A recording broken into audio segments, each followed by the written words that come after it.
a topic entitled Created to Operate in the Supernatural. Bwana asifiwe sana. Created to operate in the supernatural. I want us to go to the book of Genesis chapter 1 verse 26. Genesis chapter 1 verse 26.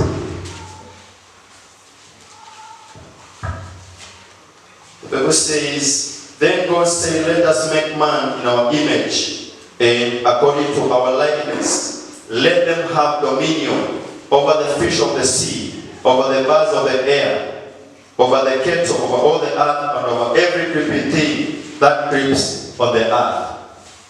Bwana asifiwe sana.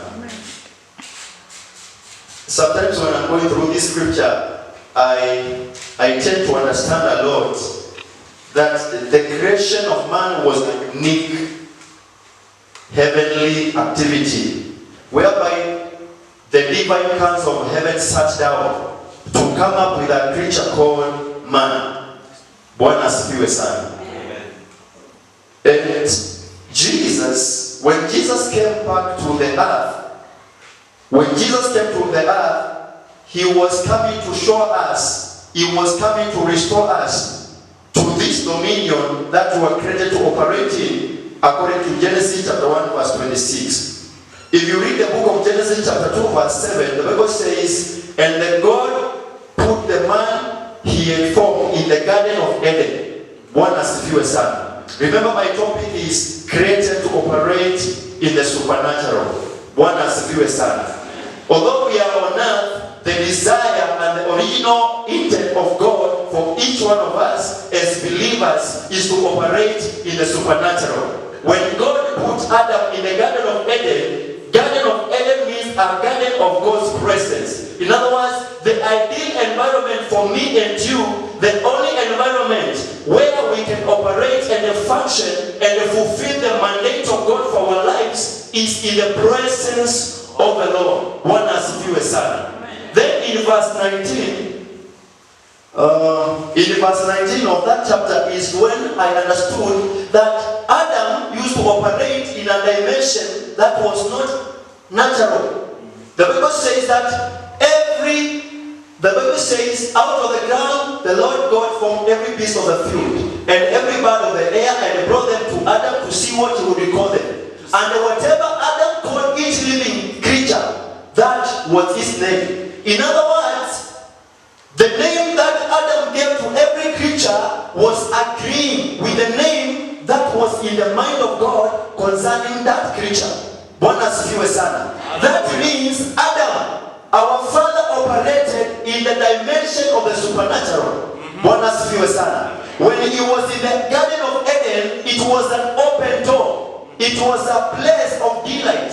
An open door where he could receive information from heaven and implement it on earth. The desire of God for every Christian, even those who are watching me, is that we have been created and designed by God to operate in the supernatural. Bwana asifiwe sana. The time for the church has come. The Bible says that the glory of the latter church shall be greater than that of the former. It means we, as the end time terminal generation, we are supposed to operate in a greater dimension of God's power and the moves of God than those who have gone before us. Bwana asifiwe sana. And that's why the desire of God is that we tap on how to walk in the supernatural. Bwana asifiwe sana. Amen. Now in chapter 3 of Genesis, a tragedy occurs, and Adam and Eve decide to declare independence from their source. Then tragedy comes. But I love God for Genesis chapter 3 verse 15. He says, and I'll put enmity between you and the woman, and between your seed and her seed. He shall bruise your head, and you shall bruise his heel. This was the prophecy concerning our Messiah, our Lord Jesus Christ. Bwana asifiwe sana. Now, in the fullness of time, Jesus is born. He grows. Then, we see him being taken to the wilderness, where he is tempted. He prays and fasts for 40 days and nights. Then he returns in the power of the Holy Spirit. In other words, Jesus came to show us how we are supposed to function. Bwana asifiwe sana. Chochote Yesu alikuwa anafanya, alikuwa anatuonyesha jinsi sisi kama Wakristo tunapaswa kufanya. Na ndiposa Yesu kuna mahali alisema, to them that believe, even greater works than this, they shall do. Bwana asifiwe sana. In other words, I was saying, whatever you see me doing is just a quarter. It is not even enough.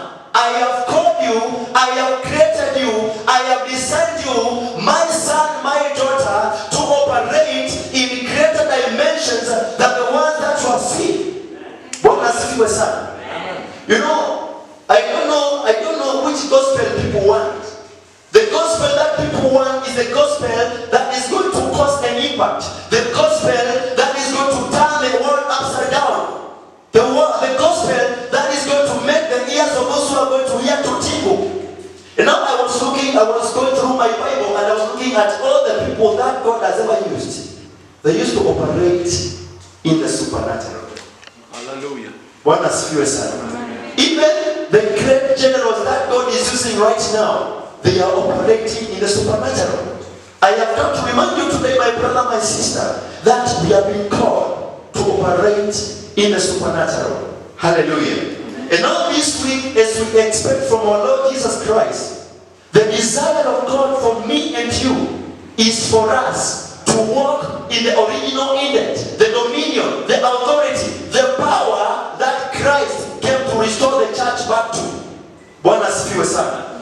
And now, one thing that I want us to understand this evening is that the kingdom of God is a kingdom of keys. Wow. Hallelujah. The kingdom of God is a kingdom of keys. In other words, the kingdom of God is operated with the principles, not emotions. When we involve emotions in the work of God, we won't go far. That's why we have given principles in the word of God, which is our standard, on how to operate in the supernatural. And now, today, I want us to look at how do we walk in the supernatural. You know, my spiritual father has taught me how.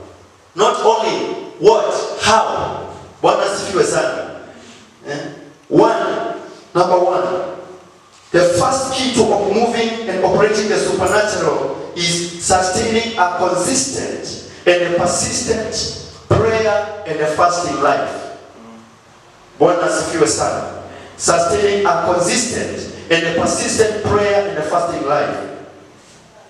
I was going through the book of Luke chapter 11 verse 1, and I saw that Jesus used to spend close intimacy. He used to spend a lot of time in close intimacy with the Father.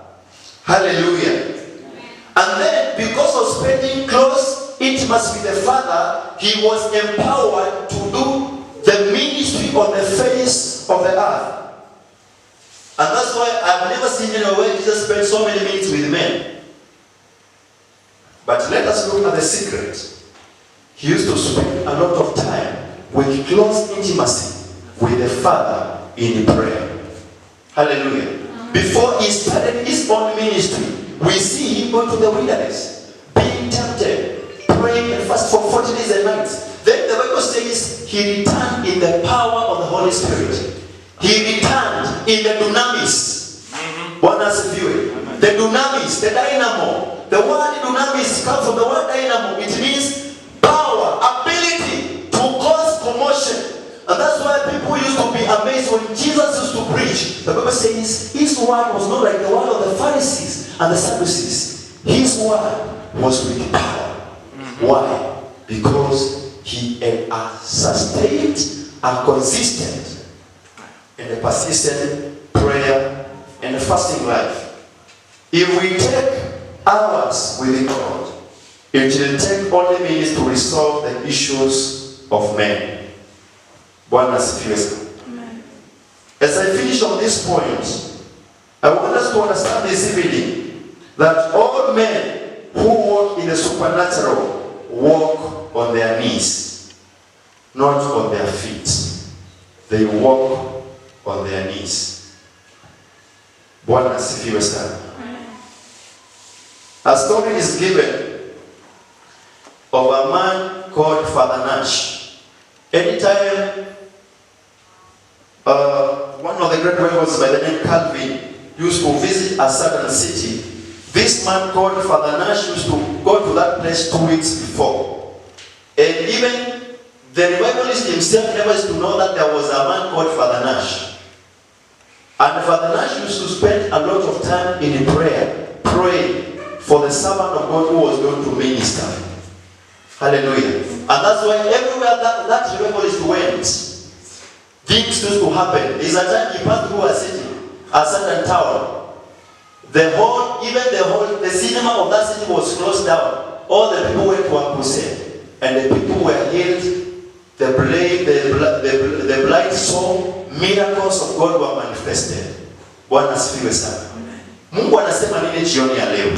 Lazima Bwana asifiwe sana. Number 2, operating in the spirit of wisdom and revelation is the second key of operating in the supernatural. Operating in the spirit of wisdom and revelation. John chapter 5 verse 19. John chapter 5 verse 19.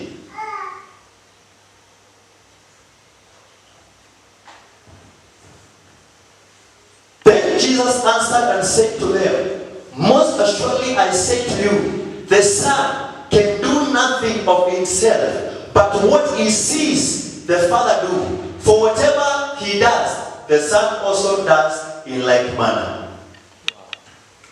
Bwana asifiwe. I was reading this scripture and I saw Jesus never did anything that he never saw his Father do. How was Jesus, although he was not able to see, he was operating in the spirit of wisdom and revelation. If you read the book of Ephesians chapter 1 verse 17, it is talking about the spirit of wisdom and revelation. When the church does not operate in the spirit of wisdom and revelation, we are just replaced by common information. Sometimes I've been watching what my spiritual father has been doing, and I've realized that I actually wanted to ask him at one given time, what is the secret? And I get to realize that he will speak things, he will say things, he will tell you to do something that according to the natural understanding, you will not even think that it makes sense. Why? It's because of this dimension of understanding, of operating in the spirit of wisdom and revelation. If you look at the book of Genesis, anytime you want to know the original intent of man, go backwards and see how Adam was created to operate. And I saw that Adam, how could he get a revelation to give names to animals? He was receiving downloads from heaven. He was receiving information from the throne room of God concerning the name of every creature. Bwana asifiwe sana. Na ndiposa kusudi la Mungu ni tutembee katika roho ya hekima na ufunuo. Bwana asifiwe sana. That's why the Bible is saying that it has been given to us in Matthew 13:11. It has been given for the church, for the disciples of Christ to understand the mysteries of the kingdom.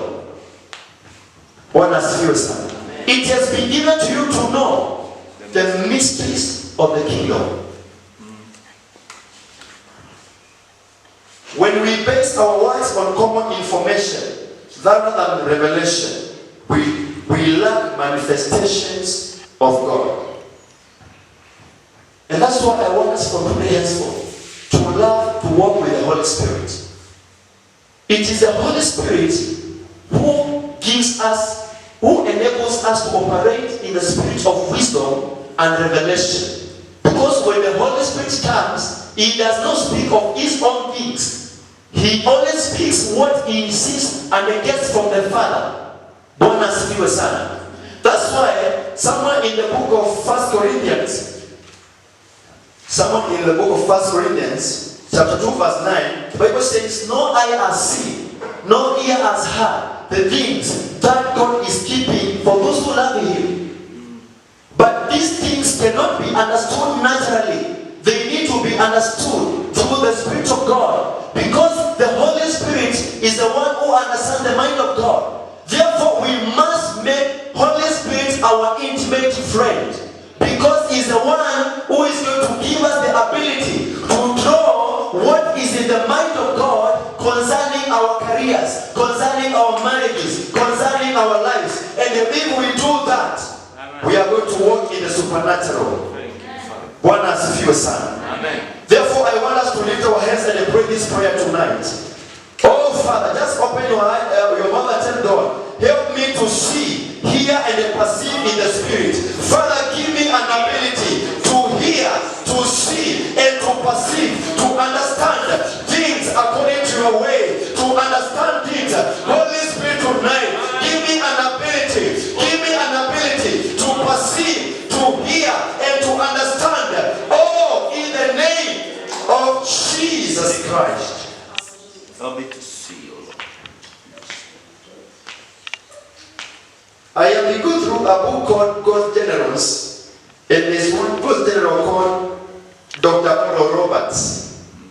I have come to discover all men who are used by God, they operate in the spirit of wisdom and revelation. And he was saying, before he goes to minister to people, this is what he does. He locks himself in a room and he prays. And he seeks the face of God until he feels the power of God in his right hand.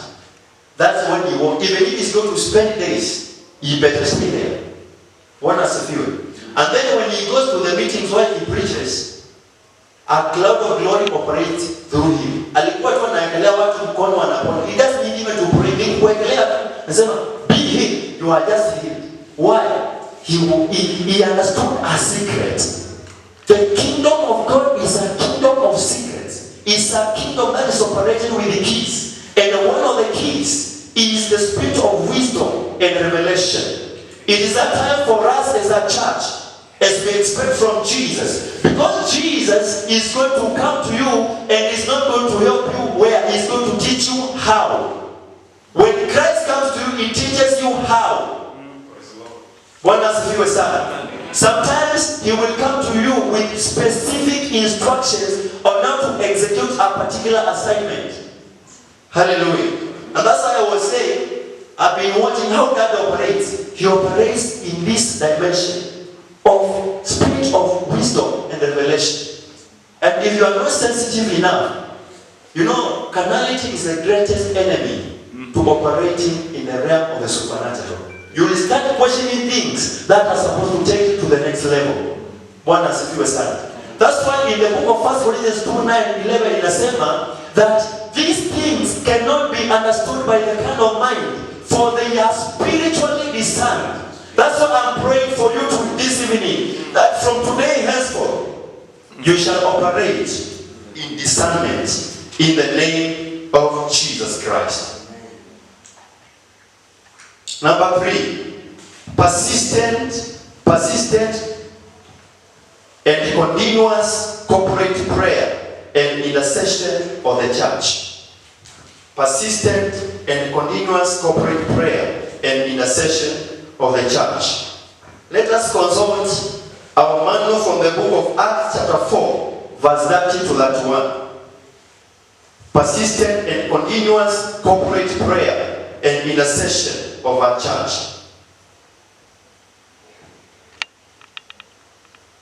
By stretching out your hand to him. Let's start in verse 29. Now, Lord, look on their threats and grant to your servants that with all boldness they may speak your word. This is Peter and the apostles praying after they were threatened because of what? Ministering to people by the power of God. By stretching out your hand to him, and that signs and the wonders may be done through the name of your holy servant Jesus. Let's see what happens in verse 31. And when they had prayed, the place where they were assembled together was shaken, and they were all filled with the Holy Spirit, and they spoke the word of God with boldness. This is what happens when the church operates in corporate prayer and intercession. The power of God comes down, and the church fulfills its original mandate. From today henceforth, even to those who are watching us and you are a member of the body of Christ, Jesus is saying, the time of loving sleep and slumber is over. Arise, church of God, and raise an altar of prayer and intercession. Number 4, offering continual thanksgiving, praise, and worship to God. I may not go through something new. It is the things that our spiritual fathers have been teaching us. I understood these are the principles that God wants us to use to walk in the supernatural. Offering continuous thanksgiving, praise, and the worship to God. Psalm 22 verse 3. Psalm 22 verse 3.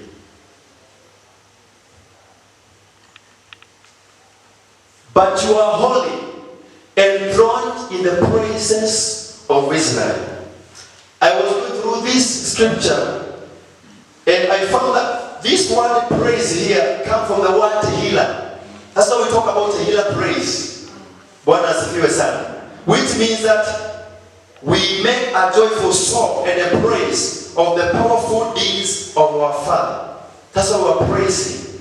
And then the word enthroned comes from the word yashab, which means to dwell. Bwana asifiwe. That's what the Bible says. God inhabits in the praises of his people. Bwana asifiwe. Bwana anatamalaki katika sifa za watu wake. When we praise the Lord, he shall dwell in us. The desire of God is not to visit us only, but to make a habitation. He desires our place to be a place where we is comfortable. Bwana asifiwe sana. Let's go to the book of 2 Chronicles, chapter 5, verse 13 to 14, as I finish on this point. And we shall see what happened.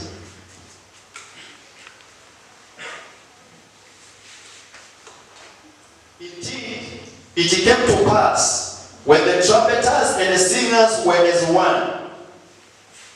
Bwana asifiwe. These trumpeters and singers were in unity.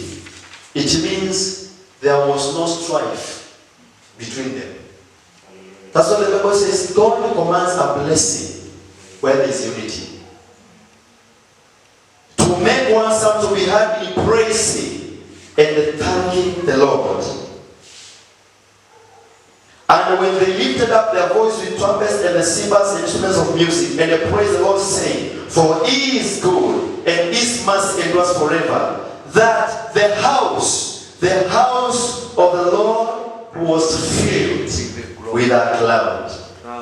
I've said we are created to operate in the supernatural.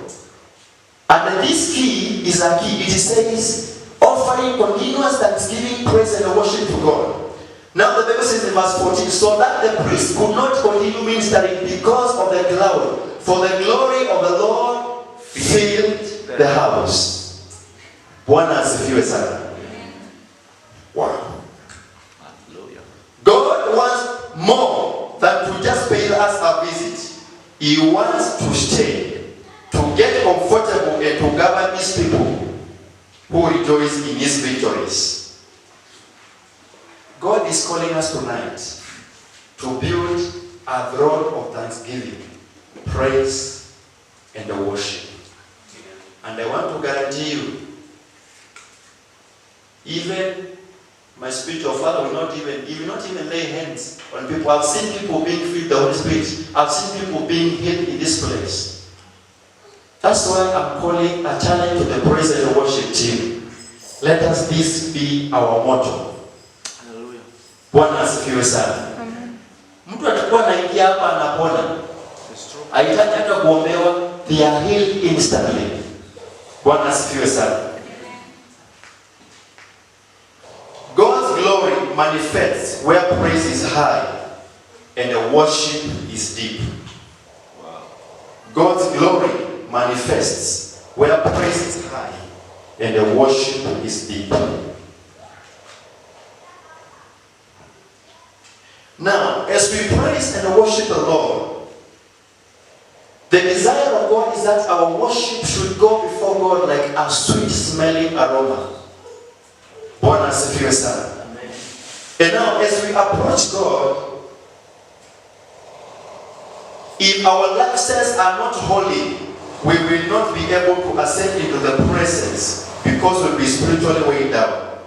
That's why in the book of Hebrews chapter 12 verse 1, the Bible says, let us lay aside every weight of sin. Bwana asifiwe sana. For us to give God a worship, a praise that is going to usher in the cloud of glory, we must lay aside every weight of sin. I was reading the book of 2 Timothy chapter 2 verse 19. The Bible says, the foundation of the Lord stands, having this seal, that the Lord knows those who are his, and those who name the name of the Lord must depart, not from some, but from all iniquity. Bwana asifiwe sana. Ndiposa Daudi akasema katika kitabu cha Zaburi, if I regard iniquity in my heart, the Lord will not hear. Bwana asifiwe sana. The desire of God every Sunday, every service, is to minister to his people. But what hinders people? One is the sin. Sin in the realm of the spirit is like a spiritual gravity. It pulls us down. That's why the Bible is saying we must stay away from sin so that we can operate in the worship and the praise that is going to usher in the move of God. Bwana asifiwe sana. Number 5. And now before I continue with this point, I've been watching this man you call Pastor Chris Oyakhilome. He has got a program called the Healing School. And when he comes he does not lay hands on people. But before he comes, I found that the praise and worship team of that church, people have already gathered. They spend a lot of time in the praise and the worship. What is the work of that one? It creates an atmosphere. Bwana asifiwe sana. That's what I've seen when he says, you lame people walk, they walk. You blind see, they see. He does not even do anything. Why? Because of the atmosphere. Therefore, number 5, build a spiritual atmosphere. Wow. Build a spiritual atmosphere.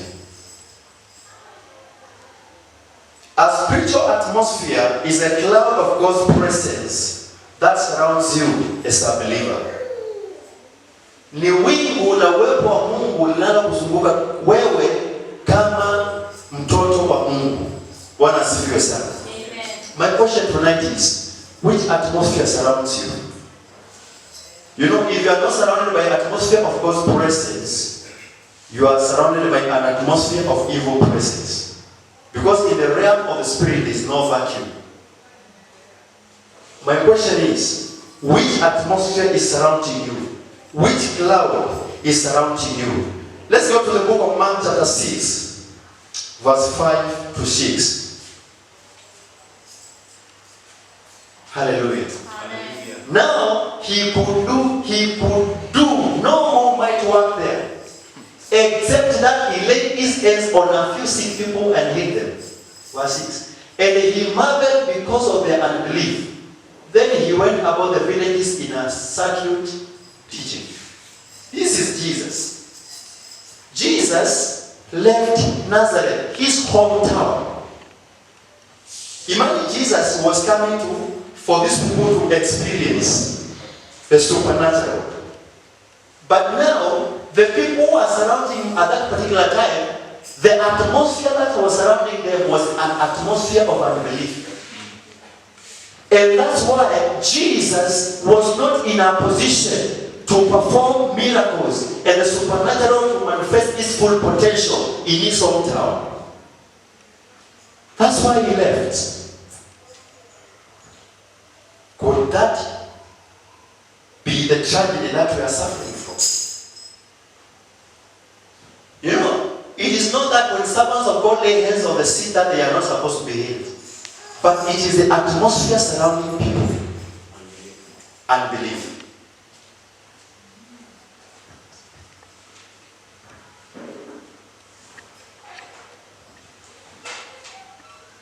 Bwana asifiwe sana. How do we establish an atmosphere? By worshiping God.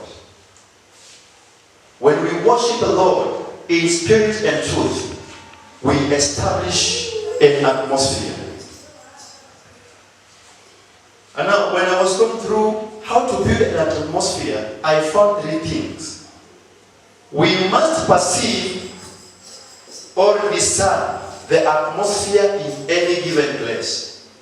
That's why Jacob was able to his left, and in dream he saw angels ascending and descending. And then he said, surely the Lord is in this place, but I did not know it. So we must perceive or discern the atmosphere in any given place. Sijui kama ushaenda mahali ukapata umekauka mbaya. Unajaribu kuomba unapata hakuna upendo, there is no breakthrough. That is an indication the atmosphere in that place is dry. It needs to be built. It needs to be worked on. Bwana asifiwe. Even to those who are viewers, even to those parents who are viewers, build an atmosphere of God in your house. Let your house be an open heaven. Bwana asifiwe sana. To parents who are here, I want us to know that our children absorb the atmospheres we create at home. Bwana asifiwe sana. God is calling every member of the body of Christ to build a spiritual atmosphere. So we must perceive and discern atmosphere in any given place. Then number 2, we must declare, we must loose and declare what we perceive or discern as spiritual in the atmosphere. There are some places you will go and find whatever is operating there was healing. Declare it. Bwana asifiwe sana. Then number 3, we must take and receive what is loosed in the atmosphere. That's why you go to a place and they say, receive your healing, and you receive it. Why? The atmosphere that is already created.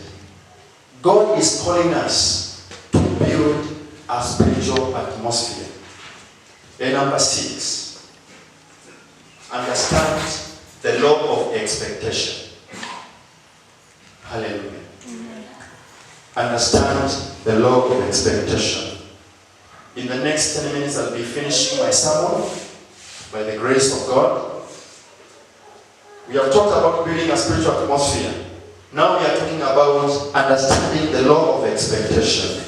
Acts chapter 3 verse 5. Acts chapter 3 verse 5.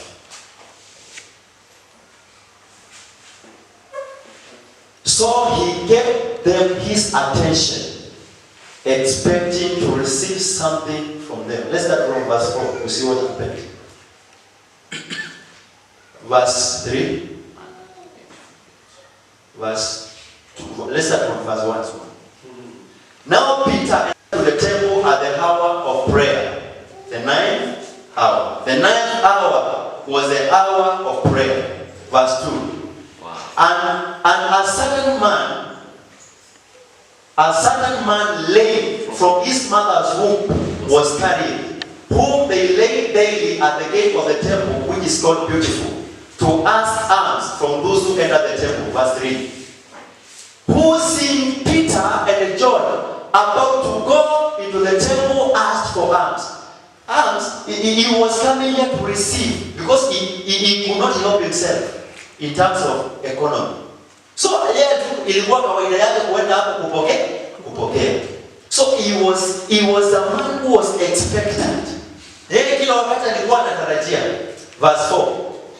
And fixing his eyes on him with John and Peter saying, look at us. So this man was expecting. Hallelujah. Verse 5. So he gave them his attention, expecting to receive something from them. Jesus Christ. Imagine this man was in a mode of expectation. Hallelujah. Amen. And the Bible says that, what did they tell him in verse 6? Then Peter said, silver and gold I do not have, but what I do have I give you in the name of Jesus Christ of Nazareth. Rise up and walk. Verse 7. And they took him by the right hand and lifted up, and immediately his feet and ankle bones received strength. Why? The man was in a mode of expectation. One key of operating in the realm of the supernatural, which we are created to as we saw, is understanding the law of expectation. You cannot be given what you are not ready to receive. Faith manifests what was already predetermined. Therefore, faith expects something to happen. This man had faith. He was expecting something to happen. And that's what he was able to receive. My prayer tonight is this week, even as we come here on Sunday, this week, all of it. Expect from the realm of the supernatural. Expect from the throne room of God. And I guarantee you, you shall receive. Amen. In Jesus' name. Amen. Number 7. Declare the Rhema word of God beyond any doubt. Declare the Rhema word of God beyond any doubt.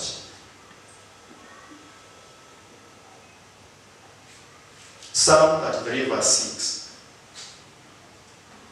Psalm 33 verse 6. Rejoice by the word of the Lord, the heavens were made, and all the hosts of them by the breath of his mouth. By the word of the Lord, not by our tears, not by our imaginations, by the word of the Lord.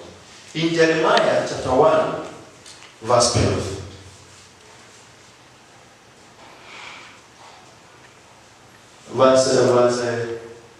Then the Lord said to me, you have seen well, for I am ready to perform my word. God is ready to perform his word. When the servant of God is preaching, when we are giving the word of God, one key to operate in the realm of the supernatural is declare the word, the Rhema word, the immediate word of the Lord, without any doubt. One has feeling. And I want to say this evening that do not speak the word if you doubt that anything will what? Do not speak the word if you doubt that anything will happen. Kama unashuku haitafanyika kusema hiyo neno. Bwana asifiwe. Because the Bible has told us God is ready to perform his word. It means anytime the word of God is said from the throne room of God, it does something. I read something in Psalm 107 verse 20.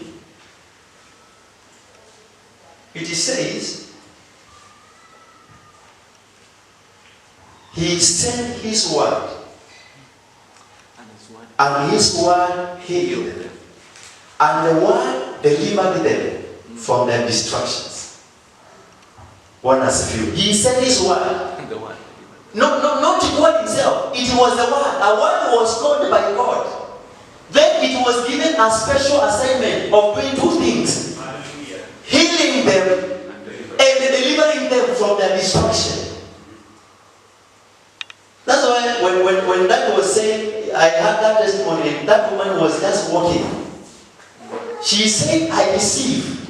It was the immediate Rhema word of God from the throne of God through the servant of God, and she received it without any doubt.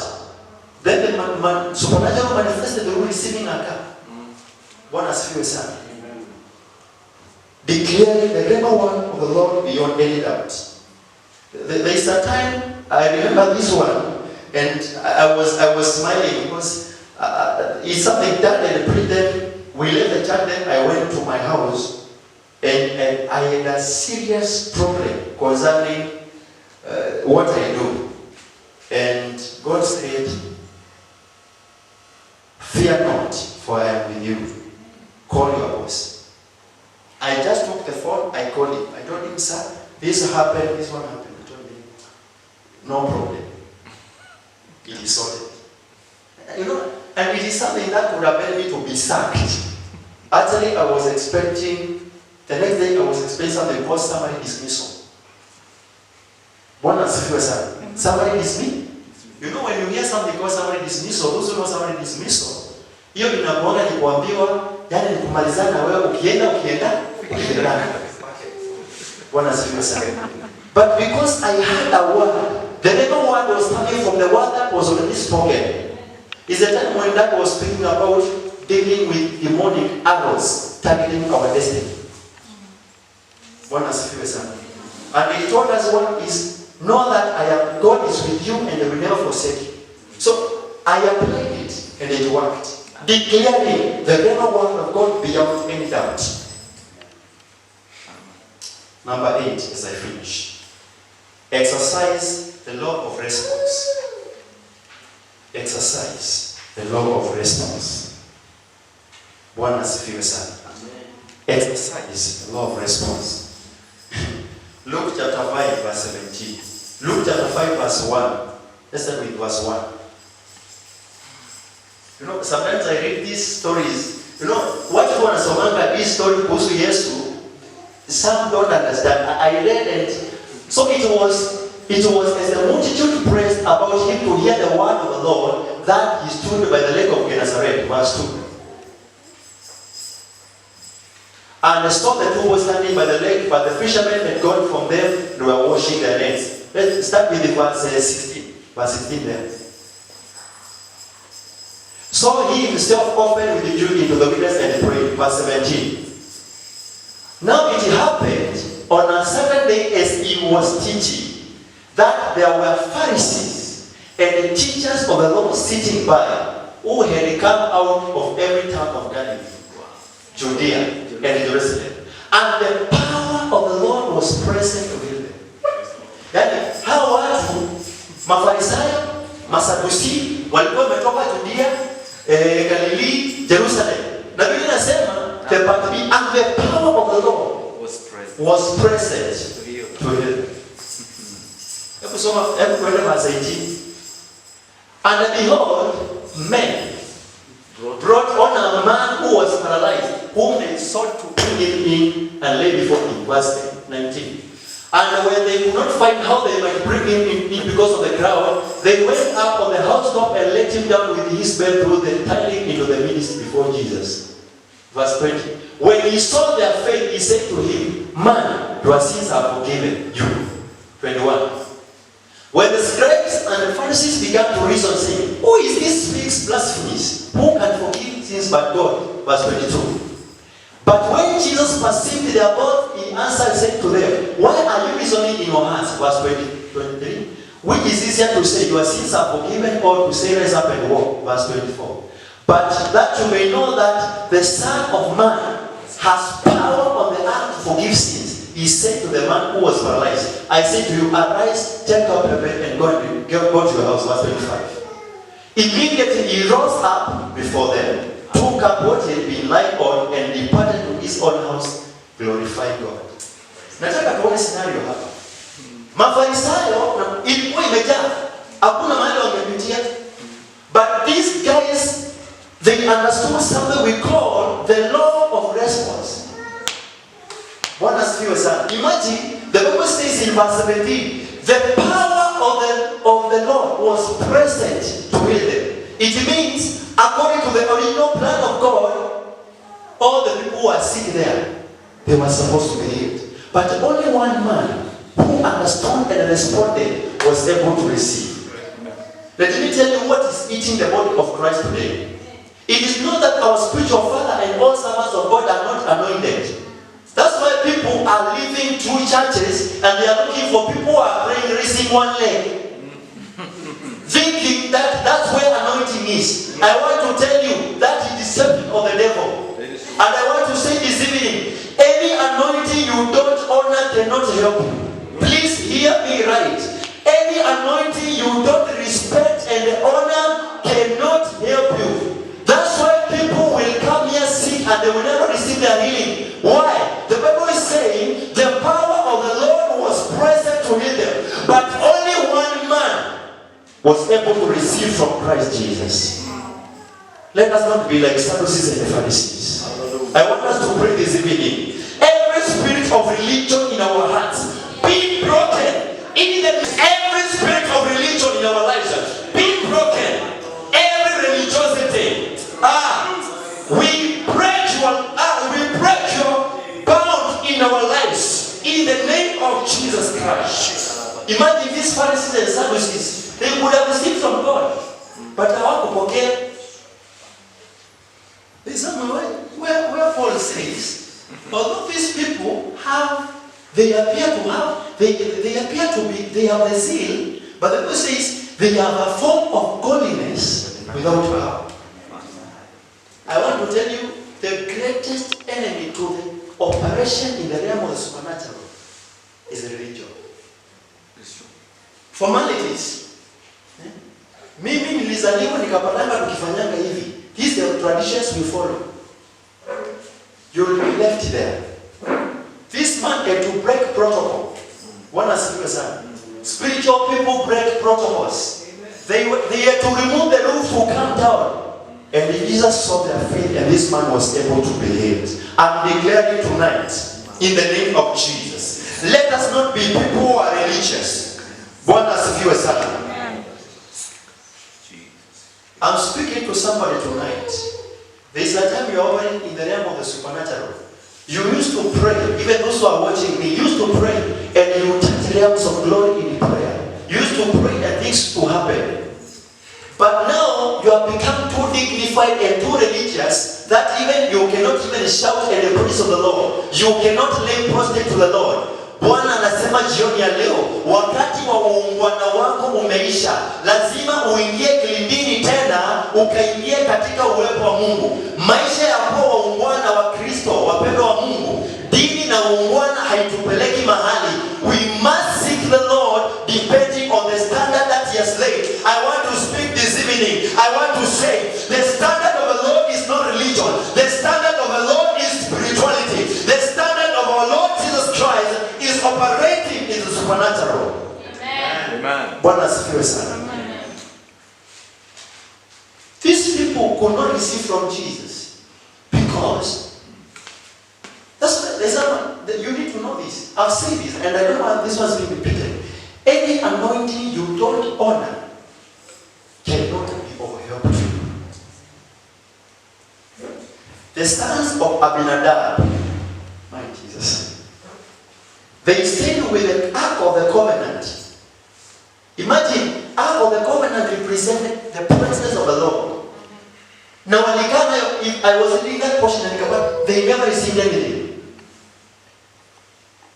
Na sasa wakati Daudi alikuwa anatoa, walikuwa tu wanataka waishike wenye walikuwa wanaishika wakati it was in the private.